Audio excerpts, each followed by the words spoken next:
Hello friends, welcome to all of you on my YouTube channel Shine Tutorial. Myself बिंदु प्राशर।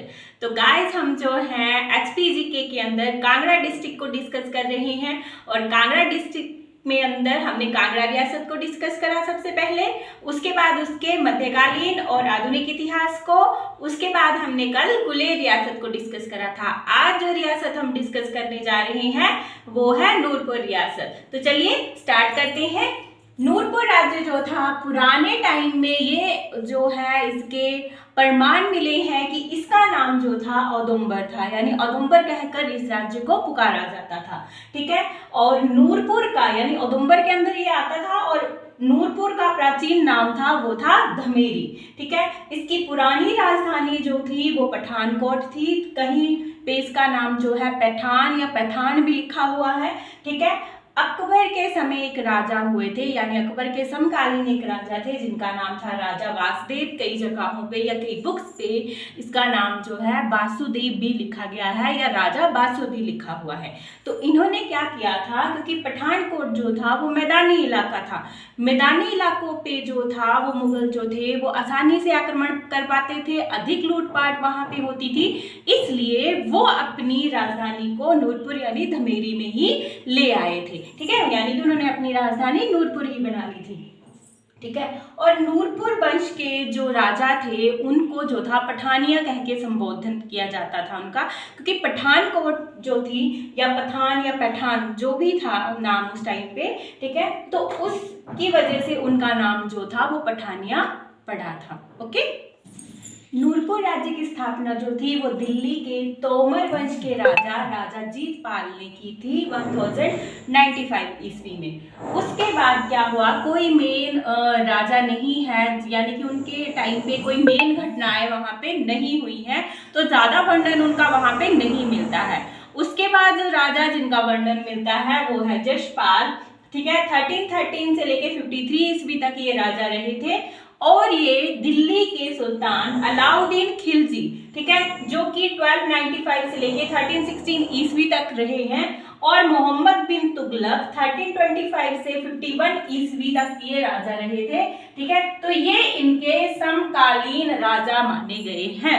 ठीक है, यानी इनके समकालीन राजा थे। तो जब जो था 1337-38 ईस्वी में मोहम्मद बिन तुगलक ने नगरकोट के ऊपर आक्रमण किया था, तो नूरपुर राज्य भी उससे अछूता नहीं रहा और नूरपुर के ऊपर भी जो था वो मुगलों का कब्जा हो गया था। ओके, नेक्स्ट जो राजा थे हमारे पास जो थे कैलाश चंद थे, जो 1353 ईस्वी से लेके 1397 ईस्वी तक जो थे वो राजा रहे। ठीक है, इनके टाइम पे क्या हुआ था, तातर खान जो था वो खोरासान का राज्यपाल कहलाया था। ठीक है, कई बुक्स में ये लिखा गया है, और इन्होंने जो था वो एक बहुत ही बड़ा जो मुसलमान योद्धा जिसे हम कहते हैं वो था, उसको हराया था। ठीक है, दूसरी बात ये कि रांकी नामक एक कुल है, ठीक है, जो कि रावी नदी से खुदवा के ये लाए थे पठानकोट से। ठीक है, तो ये जो कुल है ये आज भी जो है नूरपुर के अंदर प्रेजेंट है।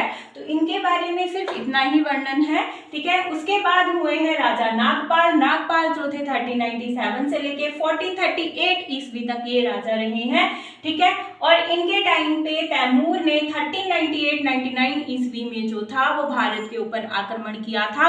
आक्रमण करते हुए दिल्ली से होते हुए पठानकोट ये जो थे वो कांगड़ा में भी आए थे, यानी कुछ पहाड़ी रियासतों के ऊपर भी इन्होंने हमला किया था। ठीक है, उसके बाद आते हैं पृथ्वीपाल। ठीक है, कई जगहों पे इनका नाम जो है फतोपाल भी लिखा है। 1438 से 73 ईस्वी तक ये राजा रहे हैं।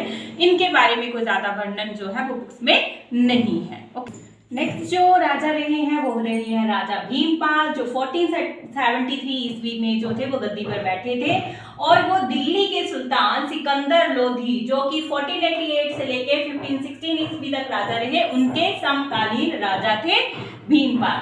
उसके बाद हुए हैं भक्तमल का जो इनका जो विवरण है वो अकबरनामा जो पुस्तक है ना,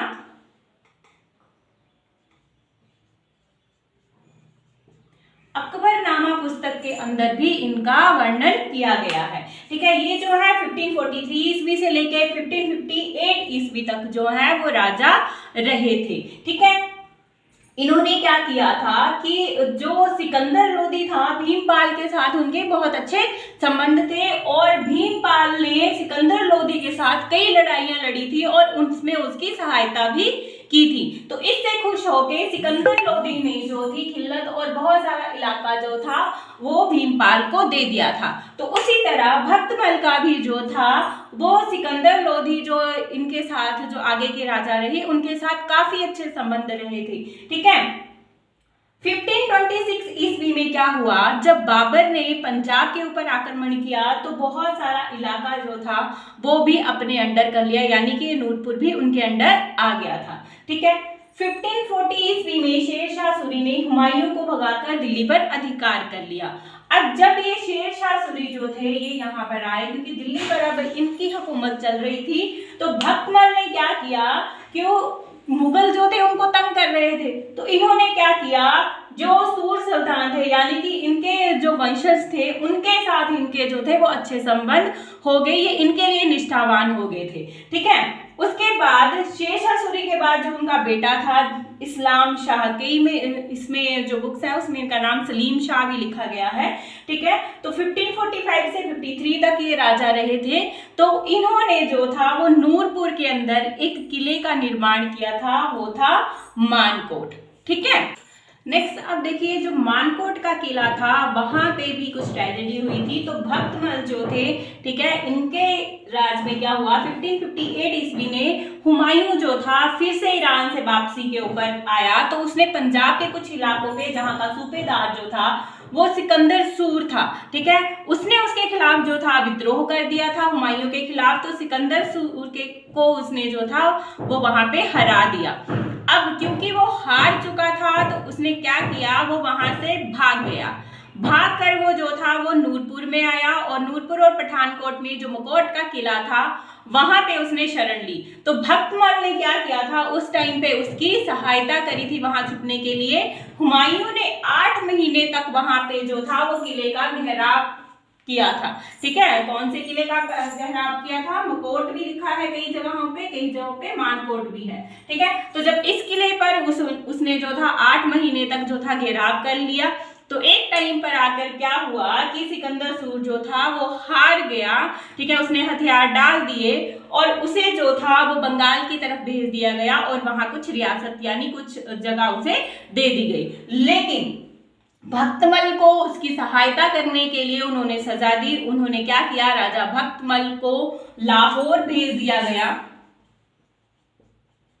ठीक है, इनको भेजा गया था लाहौर, जहां पे 1558 ईस्वी ने जो था बैरम खान जो थी इनकी हत्या कर दी थी, इनको मार दिया था। ओके, अब देखिए भक्तमल का जो एक भाई था तख्तमल, छोटा भाई, वो फिर राजगद्दी पे बैठा भक्तमल की मृत्यु के बाद। अब तख्तमल ने ये देखा था कि भक्तमल की क्या हालत हुई थी जब मुगलों से उसने जो थी वो लड़ाई ली थी। तो उसने जो था मुगलों के साथ जो थे अच्छे संबंध बनाए रखे, इसलिए कोई विशेष जो जानकारी है, ठीक है, या विशेष घटना जो है इसके समय पे नहीं हुई है। बस ये बात थी कि ये जो था पठानकोट पे जहाँ पे आक्रमण का हमेशा ही भय रहता था, तो ये पठानकोट से अपनी राजधानी को धमेरी यानी नूरपुर लाना चाहते थे, लेकिन अपने जीते जी ये वो जो थे वो नहीं कर पाए। उसके बाद उनके पुत्र जो थे वासुदेव जो थे ये गद्दी पर बैठे 1580 से 1613 ईस्वी तक। ठीक है, वासुदेव जो थे इनके जो हैं, वैसे तो मुगलों के साथ इनके अच्छे संबंध रहे हैं, जहांगीर जो थे वो इनके मित्र थे। ठीक है, लेकिन जो अकबर थे उनके खिलाफ इन्होंने काफी ज्यादा विद्रोह प्रदर्शन किया है। ठीक है, वासुदेव जो थे इन्होंने अपने पिता के सपने को पूरा किया। इन्होंने नूरपुर की राजधानी, ठीक है, वो पठानकोट से धमेरी ले आए थे और मुगलों के खिलाफ जो है काफी विद्रोह किए। मोस्टली अकबर के खिलाफ करे हैं इन्होंने, बाकी किसी के खिलाफ जो है कोई विद्रोह इनका नहीं मिलता है। ठीक है, अकबर के खिलाफ इन्होंने विद्रोह किया था और जहांगीर के साथ इनके अच्छे संबंध थे, गहरी दोस्ती थी उनके साथ इनकी। ठीक है, उसके बाद जो है वासुदेव का अकबरनामा के अंदर भी जिक्र होता है, वहां पे इन्हें राजा वासु कह के संबोधन किया गया है। उसके बाद अगर देखा जाए तो वासुदेव जो थे इन्होंने जो थे अकबर के खिलाफ जो काफी विद्रोह किए, विद्रोह इतने थे कि हर बार जो थे जहांगीर जो है इनको बचा लेते थे। ठीक है, तो 1585 ईस्वी में 1589 से 90 तक, 1594 से लेके 95 तक, 1602 से 1603 तक, 1603 और 1604 ईस्वी में, ठीक है। इन्होंने कई बार जो है अकबर के खिलाफ जो थे विद्रोह किए थे, लेकिन कई बार इन्होंने माफी मांग ली, ठीक है, या वहां से भाग गए या फिर जहांगीर के द्वारा ये बचा लिए गए, ठीक है। क्योंकि वैसे तो मुगलों के साथ इनके जो थे वो संबंध अच्छे रहे, लेकिन अकबर के खिलाफ विरोधी होने के कारण जो था अकबर ने कभी भी किसी भी जो सैन्य संगठन होता था या कोई सैन्य कार्यवाही होती थी, ठीक है, या सैन्य अभियान होता था, उसमें कभी जो है वासुदेव को शामिल उन्होंने नहीं किया, ठीक है। उसके बाद जहांगीर जब सम्राट बने थे तो राजा बासु का मनसब जो था वो 1500 से 3500 रुपए कर दिया गया था। अब अगर हम बात करें वासुदेव के पुत्र सूरजमल की, तो सूरजमल जो था वो थोड़ा उपद्रवी था, तो इसलिए जो था कि जो जहांगीर था वो भी सूरजमल को नहीं चाहता था कि वो राजगद्दी पर बैठे, लेकिन दूसरा कोई ऑप्शन नहीं था और कोई बैठने वाला था नहीं, इसलिए सूरजमल जो था वासुदेव के बाद था 1613 से लेके 18 ईस्वी तक ये राजा रहा था, ठीक है। इसके टाइम पे जहांगीर ने इसका मनसब जो था वो 2000 रखा था, ठीक है। सूरजमल में जो कि जहांगीर जो था वो कांगड़ा किले पर जो था वो कब्जा करना चाहता था, ठीक है। तो जब उसने जो था सूरजमल को वहां पे भेजा था मुर्तजा खान, शाह कुली खान और मोहम्मद तकी के साथ, तो उसने क्या किया, कोई ना कोई बात का बतंगड़ करा के या झगड़ा करके जो था वो उनको किले पर कब्जा नहीं करने देना चाहता था, यानी वो दिल से चाहता था कि कांगड़ा किले पर मुगलों का शासन ना हो, ठीक है। तो सूरजमल ने मुर्तजा खान और शाह कुली खान एवं मोहम्मद तकी के साथ झगड़ा किया और कांगड़ा किले पर उनको कब्जा नहीं करने दिया, ठीक है। उसके बाद जहांगीर ने क्या किया, सुंदरदास राय रेन और जगत सिंह जो सूरजमल का ही भाई था, उनको भेजा ताकि वो सूरजमल के विद्रोह को दबा सके, ठीक है। अब सूरजमल क्या हुआ, सूरजमल वहां से भाग गया, माओ किले में जाके छिप गया, उसके बाद वो चंबा चला गया। वहां पे 1619 ईस्वी में सूरजमल और माधो सिंह भी सूरजमल का ही भाई था, उन दोनों को पकड़ लिया गया था और मार दिया गया था, ओके। अब देखिए जगत सिंह जिसने सूरजमल के खिलाफ जो था वो मुगलों की सहायता करी थी, यानी कि जहांगीर की उसने सहायता करी थी। अब क्या हुआ कि 1619 से लेके 46 ईस्वी तक जो था ये राजा रहा। जहांगीर अपनी पत्नी के साथ इसके टाइम पे जो था वो नूरपुर यानी धवेरी में आया था, और नूरजहां के सम्मान में ही जगत सिंह ने वहां का नाम जो था वो नूरपुर रखवा दिया था। जगत सिंह के जो थे वो नूरजहां के साथ संबंध बहुत अच्छे थे, वो उसे बेटी कह के बुलाते थे। 1614 और 15 ईस्वी में जो था बसोली के राजा भूपतपाल को जो था वो जगत सिंह ने गिरफ्तार कर लिया था और बसोली के ऊपर उन्होंने कब्जा कर लिया। उसके बाद क्या हुआ कि जहांगीर के साथ इनके संबंध जो थे उनमें कुछ अनबन हो गई। 1640 ईस्वी में जगत सिंह और राजरूप जो थे वो जगत सिंह के बेटे थे, इन दोनों ने मिलकर जो था वो जहांगीर के खिलाफ विद्रोह कर दिया, जिसे दबाने के लिए जहांगीर ने मुराद बख्श को वहां पे भेजा था और इन दोनों को हरा दिया था। जब इनकी हार हुई तो 1641 ईस्वी में जो था माओकोट, नूरपुर और तारागढ़ जो था वो इनसे छीन लिया गया, लेकिन क्योंकि इनके संबंध जो थे इनकी पत्नी के साथ नूरजहां के साथ अच्छे थे, ठीक है, तो उनके कहने पर जो था इनको जो था वो क्षमा कर दिया गया था, ठीक है। उसके बाद क्या हुआ, 1645 में इनको जो था जहांगीर ने बदख्शा के उज्बेकों के विरुद्ध जो था वो लड़ने के लिए भेज दिया था, जिसका नेतृत्व जो था यानी कि उस सैन्य अभियान का नेतृत्व जो था अमीर उल उमरा ने किया था। जगत सिंह की मृत्यु के बाद जो था राजा रूप सिंह जो थे वो गद्दी पर बैठे, ठीक है।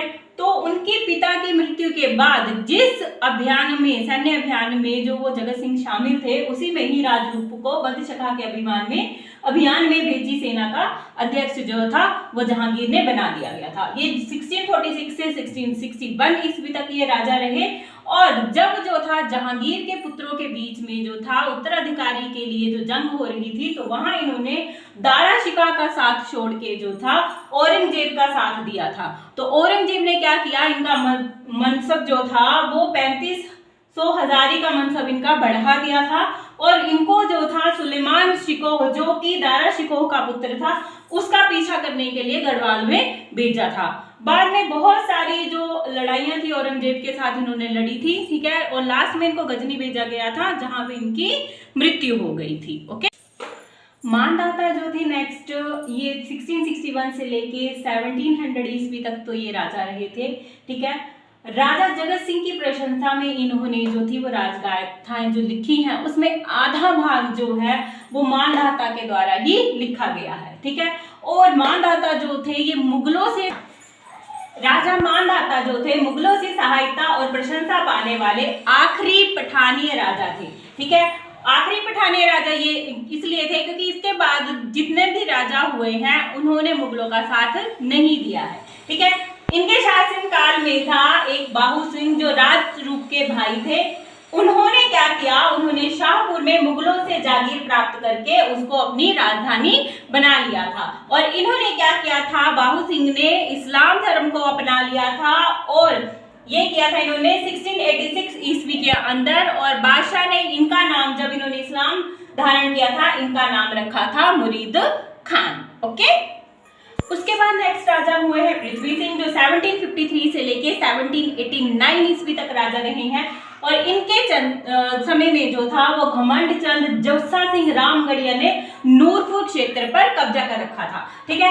1785 ईस्वी में जो था नूरपुर रियासत को लखनपुर के पास स्थानांतरित कर दिया था और 1846 ईस्वी तक ये वहीं रही थी। ओके, अब आते हैं हम नूरपुर के अंतिम राजा के ऊपर। नूरपुर के अंतिम राजा जो थे वीर सिंह थे। ये 1789 से लेके 1846 ईस्वी तक राजा रहे, ठीक है। अंतिम शासनकाल के ये राजा थे। महाराणा रंजीत सिंह ने इनके राज्य पे कब्जा कर लिया था, यानी जो इनकी रियासत थी उस पे उनका कब्जा हो गया था। और उनको उन्होंने जब वापिस देना चाहिए तो उन्होंने नहीं ली कि मैं अब ये जागीर वापिस नहीं लूंगा, ठीक है। और इन्होंने क्या किया था कि नूरपुर और जसवा के राजा जो थे 1815 ईस्वी में रणजीत सिंह ने जो सियालकोट के अंदर जो सैनिक सम्मेलन किया था उसमें भी ये दोनों नहीं गए थे। उसके बाद क्या हुआ कि 1826 ईस्वी में महाराणा रंजीत सिंह के खिलाफ इन्होंने जो था वो विद्रोह किया था, जिसमें ये पकड़े गए थे। जब इन्होंने जो था वो महाराजा रणजीत सिंह के खिलाफ जो था विद्रोह किया था, जिसमें ये पकड़े गए थे, उसके बाद जो है 7 साल तक इनको अमृतसर के किले गोविंदगढ़ किले के अंदर जो था वो कैद करके रखा गया। फिर चंबा के राजा जो थे चरहट सिंह, ठीक है, क्योंकि ये चरहट सिंह के जो थे वो जीजा लगते थे, इसलिए उन्होंने 85,000 रुपए देके उनको वहां से छुड़वा लिया।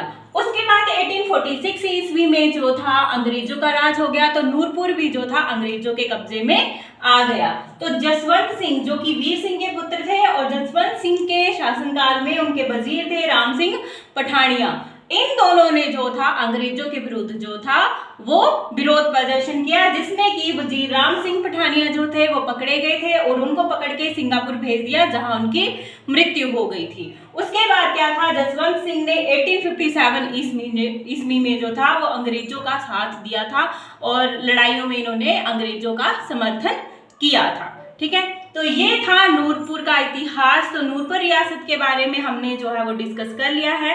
बाकी की रियासतों को हम अपने अगले वीडियो में जो है वो डिस्कस करेंगे। अगर आपके पास कोई सुझाव है तो प्लीज कमेंट सेक्शन में मुझे जरूर बताइएगा।